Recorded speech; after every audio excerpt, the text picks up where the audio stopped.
Vão começar as quartas de final da Série A1. 8 times em busca de vaga nas semifinais. Quem chega bem, quem deve ficar pelo caminho, chega mais, que essa é a resenha do Copa Delas dessa semana.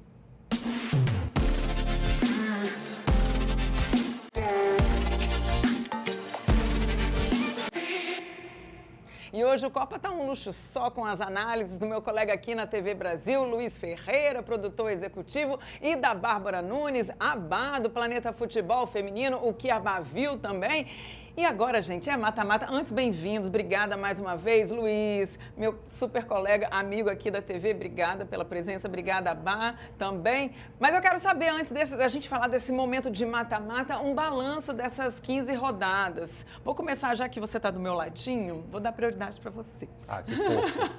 Conta para mim o que chamou atenção, o que você achou óbvio, ou o que você achou de diferente aí nessas 15 rodadas da primeira fase. Bom, em primeiro lugar, brigadão pelo convite, Marília. Eu costumo ficar do outro lado da câmera e agora eu estou aqui do lado, confesso, um pouquinho nervoso pela responsabilidade. Você. Mas assim, duas coisas óbvias. Primeiro, a superioridade do Corinthians, que realmente tem o melhor elenco do país.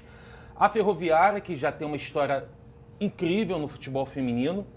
O São Paulo, que vem colhendo aí, aliás, são 3, né? O São Paulo, que vem colhendo os frutos do bom investimento na base. E agora as decepções, eu não posso deixar de falar do Atlético Mineiro, que apesar de ser um time que tem um bom poderio financeiro, que tem como injetar recurso no futebol feminino, acabou simplesmente largando a modalidade e foi para o espaço, né? Apenas um ponto conquistado, apesar da Anne Marabá ter se destacado muito nesse Brasileirão feminino. E o Flamengo, né? Que, pelo amor de Deus, né? O Flamengo entrou aí botando uma banca danada, contratando um monte de medalhão, mas a gente está vendo o que acontece no futebol masculino, acontecendo no futebol feminino também. Muita grife e pouco futebol. O Flamengo conseguiu empatar com o já rebaixado Kinderman, né, gente? Não dá, né? Não dá, não tem condição. Mesmo.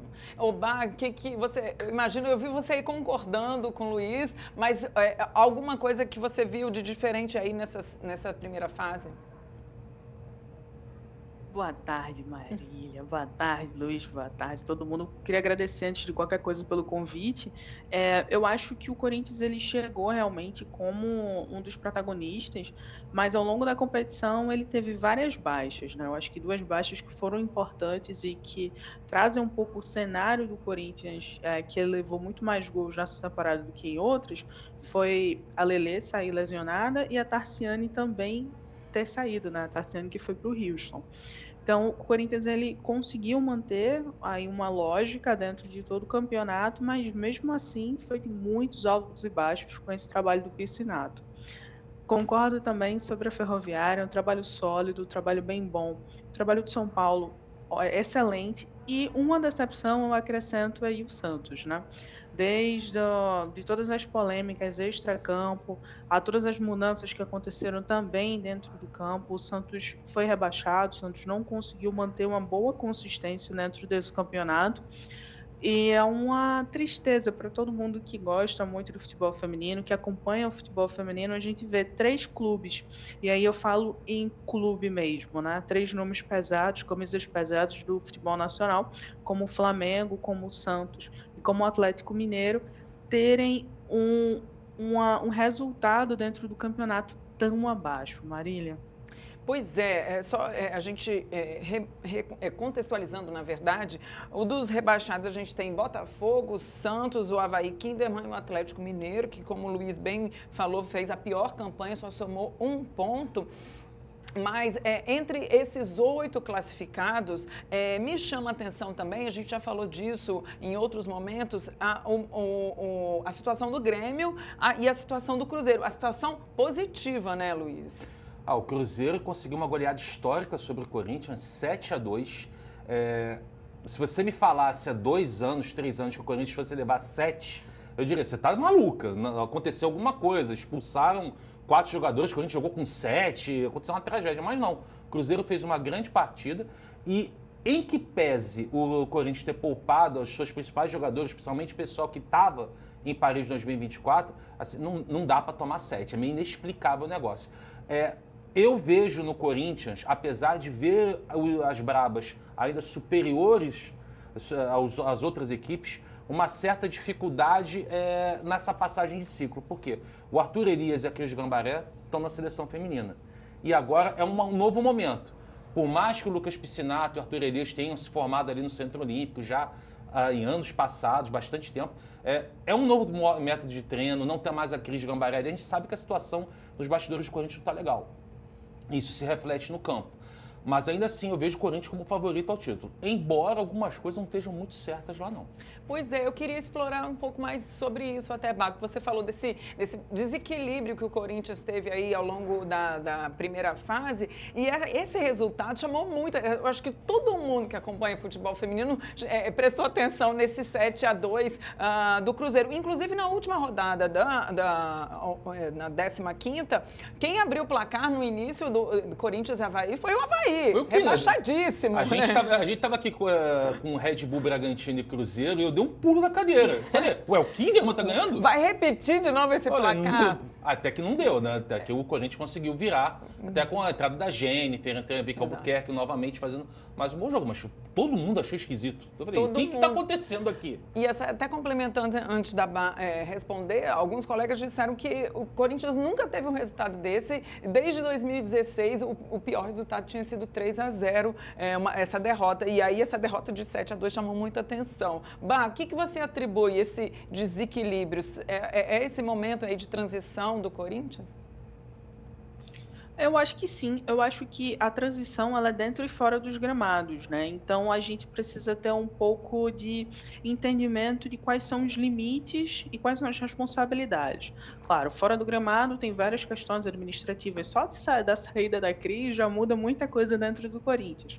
Aí muda toda a comissão técnica.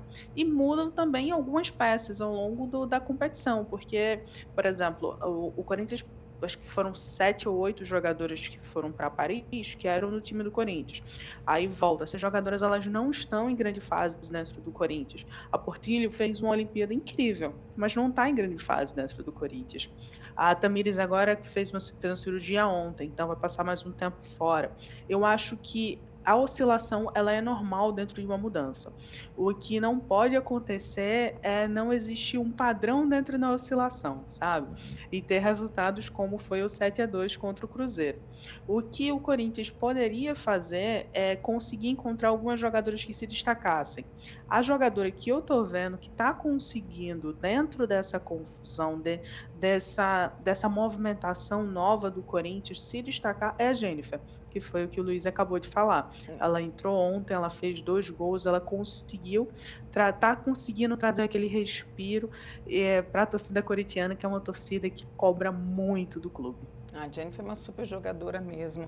Agora, eu queria falar com vocês também da entrada, né? Da classificação do Red Bull. Chamou atenção de última hora, o Red Bull conseguiu a vaguinha dele ali.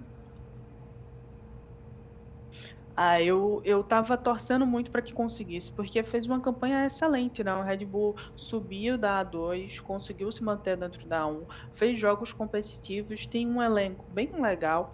Alguns jogadores que a gente consegue destacar, eu gosto muito da Alice, a goleira. Claro, oscila como várias jogadoras oscilam normal, mas conseguiu com um jogo difícil, viu? Porque eu estava assistindo ontem, estava assistindo o jogo do Red Bull com o Cruzeiro, estava assistindo o jogo do Flamengo também com a Ferroviária, porque eram os 2 resultados ali que poderia ter qualquer tipo de mudança. E o time conseguiu ser consistente, conseguiu ter uma formação e uma organização tática muito interessante, e eu acho que chega para incomodar o Corinthians. Não vejo, eu acho que dentro das disputas das quartas de final, é o confronto que talvez tenha um pouco mais de desequilíbrio, mas não é tanto, não vejo goleada. Eu acho que o Red Bull pode chegar surpreendendo, se conseguir encaixar bem, se conseguir estar bem nas transições defensivas, protegendo bem a profundidade, né, as costas das zagueiras, pode ter aí um resultado que talvez surpreenda a gente. Pois é, a gente gosta de surpresas. Por que não? Por que Depende não? da surpresa. Surpresa boa. Depende da surpresa. Agora você falou de goleira, é bom a gente lembrar que a goleira, o nosso paredão da seleção Lorena, ela continua no Grêmio, né? Havia toda uma especulação que ela iria para o exterior depois dessa campanha maravilhosa aí nas Olimpíadas, mas ela vai ficar, até 2025, se eu não me engano, o contrato dela lá no Grêmio, por enquanto não vai para o exterior. Posso jogar um balde de água fria? Ah. Então, geralmente renova o contrato para vender e o clube pegar a multa. Geralmente isso que se faz. Ou seja, eu acho que até ainda não está totalmente garantido, então. Não, se quem chegar pagando a multa rescisória, se for interessante para o Grêmio e para a Lorena vai sair. Assim, a realidade de futebol é essa, a gente não tem como negar isso. Então eu acho que foi uma movimentação interessante do Grêmio de garantir a permanência da Lorena até 2025. Agora um mês, agora não me lembro bem.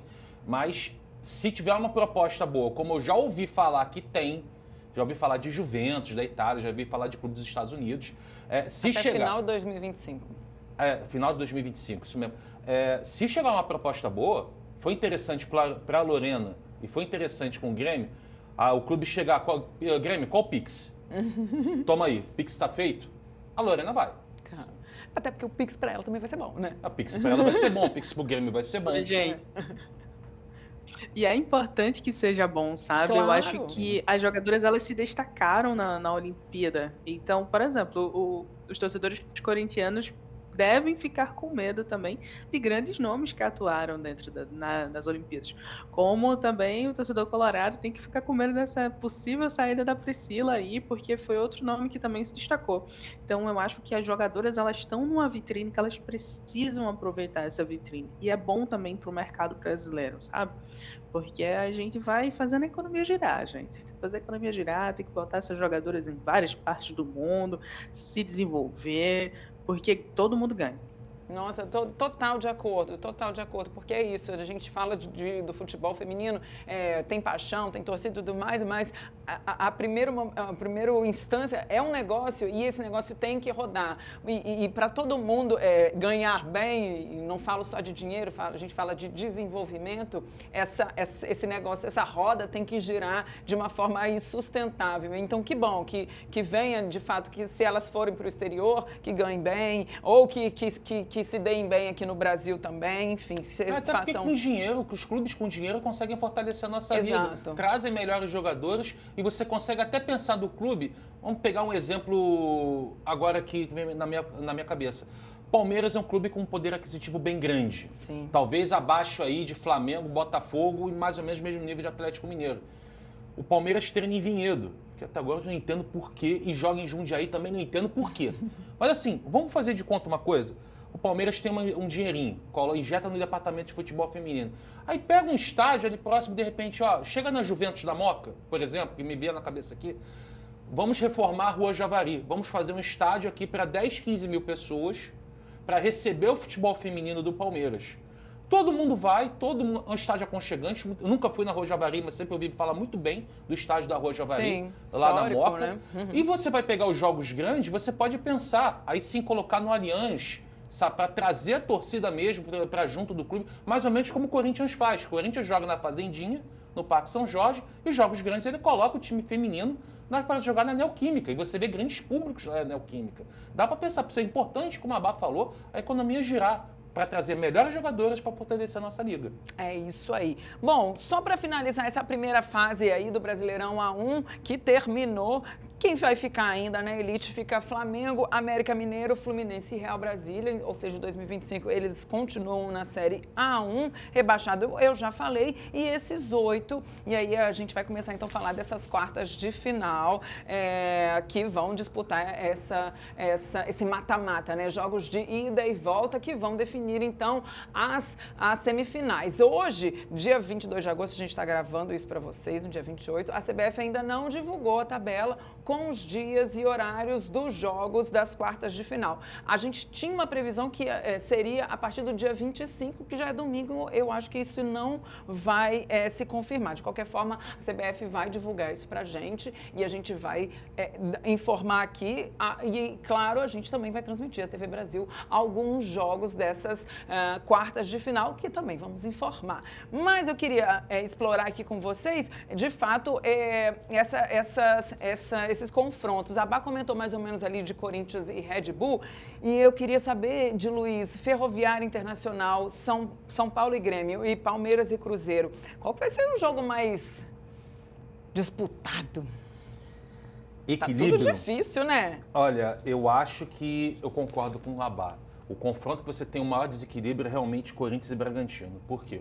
O Palmeiras está muito bem com a Camila Orlando e o Cruzeiro vem com uma moral, mesmo tendo perdido para as Bragantinas ontem, o Cruzeiro com uma moral danada. Tem enfiado 7 no Corinthians, com uma moral danada. E vai voltar a Bianca Brasil, todas as jogadoras que foram poupadas no jogo contra o Bragantino estão voltando agora. Então vem um Cruzeiro muito forte. É um Cruzeiro que já deu trabalho para o Corinthians na final da Supercopa Feminina. Não levou para os pênaltis por um triz. Por aquele lance que a bola bateu na mão da Bianca Brasil ali. Nuances da regra.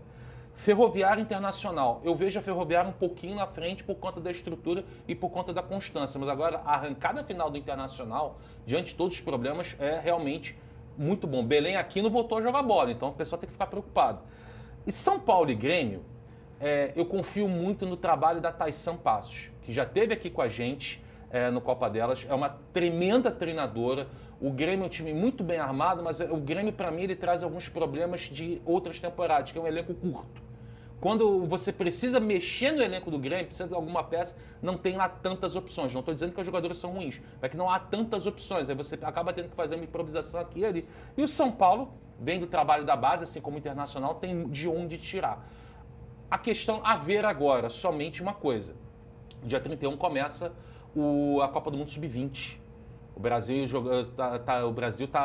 vai tentar aí o título inédito, tentar pelo menos igualar a campanha da última Copa. Quando chegou, As meninas da Rosana, comandadas pela Rosana Augusto, que jogavam uma barbaridade. O Inter não vai ter a Priscila. É verdade. Como é que vai ser isso aí? É um desfalque é o grande sério. nome, né? O São Paulo usa muitas jogadoras da base, que algumas delas estão convocadas. É mais para aí, entram todos esses pormenores também aí na lista. Agora, eu tô com a Bá. Confronto mais desequilibrado, mas assim, nem tão desequilibrado, é Corinthians e Bragantino. Bá, quero a sua análise também.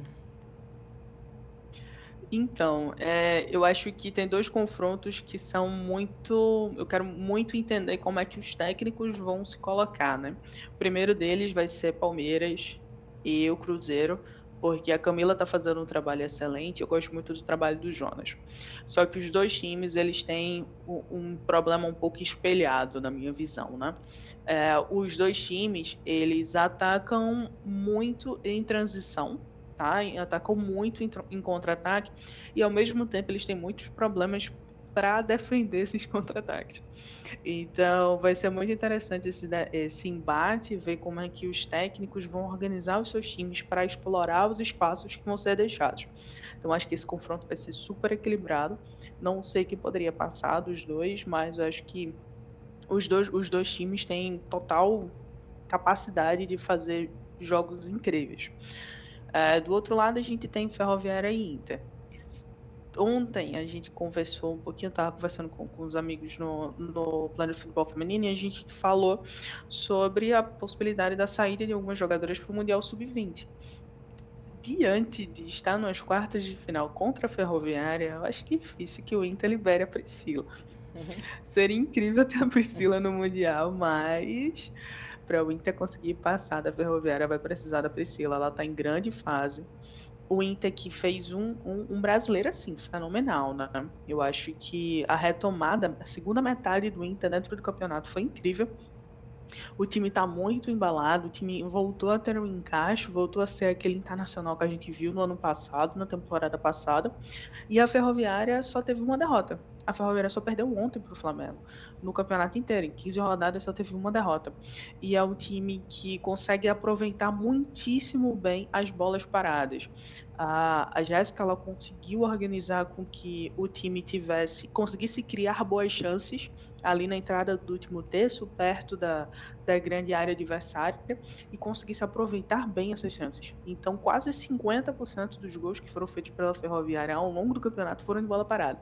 Então, vai ser, assim, um duelo muito, muito interessante de ver. E, por último, São Paulo e Grêmio. São Paulo e Grêmio, outro duelo que eu quero entender como é que os dois técnicos vão se colocar, né? Ao longo do campeonato, o Viana, ele teve algumas ideias que eu não entendi muito bem, alguns encaixes, e isso prejudicou o São Paulo com as tomadas de decisão, né? E os resultados que não foram tão favoráveis como... agora eu não estou lembrando se foi no Paulista ou se foi no Brasileiro, que o São Paulo perdeu para o Palmeiras, mas... e foi um ponto de organização estratégica, ao meu ver, e também contra um Grêmio que, como o Luiz falou, tem um elenco curto, mas tem um elenco eficiente, né? O Grêmio conseguiu ser constante ao longo de todo o campeonato, mesmo com a pausa no Sul, mesmo com todos os problemas que enfrentou, o time conseguiu estar ali, consistente, e chegar onde chegou. Então, acho que vão ser 3 duelos aí sem favoritismo, no meu lado, né? Pois é, sem favoritismo, é difícil mesmo, realmente são as equipes que mais se destacaram, não à toa, que estão aí nessa segunda fase aí das quartas de final. É legal o que a Bárbara falou em relação a essa parada que teve no Rio Grande do Sul por conta de toda a tragédia que aconteceu lá, e os times não pararam por conta disso, quer dizer, pararam de fato, fisicamente, mas no campeonato continuaram evoluindo, né? Muito bacana, demonstra, né, uma vitória para eles, é importante. E aí um outro panorama que a gente faz é, mais uma vez, os times paulistas se destacando aí nacionalmente, com o Cruzeiro ali demonstrando a parte mineira, né, mais uma vez. Isso deve mudar ano que vem, imagino, por conta da entrada dos times que ascenderam aí da Série A2. De qualquer forma, eu quero fazer aquela pergunta bem cretina no final, só pra gente ir encerrando. Você vai botar nessa. Todo mundo. Pra quem não sabe, eu fico pilhando ela lá em cima, quando eu tô do outro lado, agora ela vai fazer isso comigo, a vingança. Quem vai pra final? Seu palpite. Bola de cristal. Tem que ver como é que tá o chaveamento primeiro, antes de mais nada. Tá. Olha, eu vou ser polêmico. Caos. Vocês querem caos? A final vai ser Ferroviária e Cruzeiro. Que isso! Tô aqui, eu vou jogar alto. Tô anotando. E pra ti, Bah? Eu tô em completo estado de desespero com essa pergunta. Fiquei aqui pensando, achei que o Luiz ia enrolar mais para poder ter mais tempo. Nossa Senhora, eu acho que o Cruzeiro passa também, vamos ter uma chance. Eu acho que talvez o Corinthians pode perder algumas jogadoras nessa janela, né? Se elas saírem, o Corinthians fica bem enfraquecido. Então, vou colocar o Cruzeiro nessa jogada, tô com o Luiz. E do outro lado, eu coloco o Inter. Uau! Gente, não tem nada de, sabe, aquela coisa assim, mais do mesmo. Aqui não, é todo mundo diferente. Não. Adoro, gosto assim. Gente, como sempre, adoraria ficar mais. Poxa, que pena. Bah, mais uma vez, obrigada pela presença. Luiz, meu amigo, a gente vai se encontrar daqui a pouco ali no corredor. Mas obrigada pela presença. Eu que agradeço. Valeu demais, gente. Valeu mesmo. A gente continua falando de futebol feminino aqui no Copa Delas. Valeu também a presença de vocês. Semana que vem tem mais Copa Delas Brasileirão. E se lembre, a TV Brasil, a tela da gente, também a tela do futebol feminino. Fique ligado nas nossas redes sociais e acompanhe a agenda de jogos. Até a próxima. Tchau, tchau.